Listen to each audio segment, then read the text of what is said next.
Tchoux Emmanuel est fondateur d'une ONG basée à Abuja.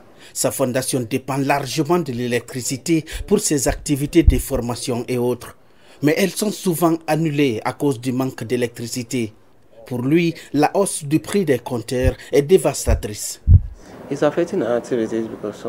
Cela affecte nos activités parce que parfois nous n'avons même pas de l'argent pour payer. Parfois la plupart de nos projets, la plupart de nos formations, vous avez vu notre salle de conférence. Nous sommes obligés d'annuler certaines parce que nous ne pouvons pas continuer en ces temps difficiles. Nos activités sont vraiment affectées. La politique de déréglementation initiée par la NERC, la Commission nigériane de réglementation de l'électricité, est censée améliorer la situation. Mais au contraire, disent les critiques, elle ne fait que l'empirer. Les consommateurs d'électricité doivent payer plus cher suite à une deuxième hausse des prix des compteurs en 4 mois.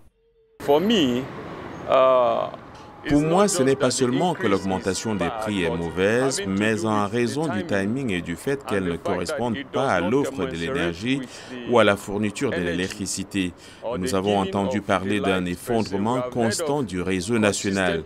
Je pense que l'accent devrait d'abord être mis sur la manière d'améliorer l'approvisionnement en électricité.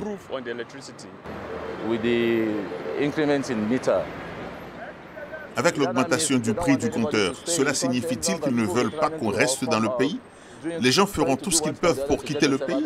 C'est ce que cela veut dire. Partout au Nigeria, regardez les visages des gens. Personne n'est photogénique. Aucun individu n'est photogénique. Parce que le pays devient de plus en plus dur chaque jour.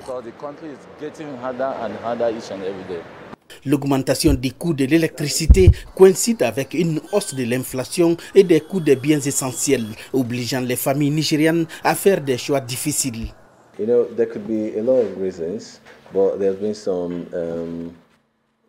Vous savez, il peut y avoir de nombreuses raisons, mais il y a eu quelques changements dans la façon dont ce secteur est réglementé ces derniers temps. Par exemple, le gouvernement a facilité la participation des États ou même des particuliers dans ce secteur. Je connais un certain nombre d'entreprises qui fabriquent ou qui assemblent ces compteurs ici au Nigeria. L'augmentation du taux de change du dollar pourrait être l'une des raisons pour l'augmentation des prix. Lorsque la Commission nigériane de réglementation de l'électricité a mis en œuvre des politiques de déréglementation en avril dernier, l'intention était de créer un marché libre qui permettrait en théorie une tarification plus compétitive et plus transparente. Mais selon les critiques, la réalité est loin d'être idéale. Le coût d'un compteur monophasé est passé d'environ 117 000 naira, soit 70 €, à plus de 149 000 naira, près de 90 €. Ces montants indiquent une augmentation de 28,3% selon la société de distribution ou le vendeur de compteurs. Tandis que les compteurs triphasés ont des coûts encore plus élevés suivant le fournisseur ou la région. Gilbert Tamba pour VOA Afrique, Abuja.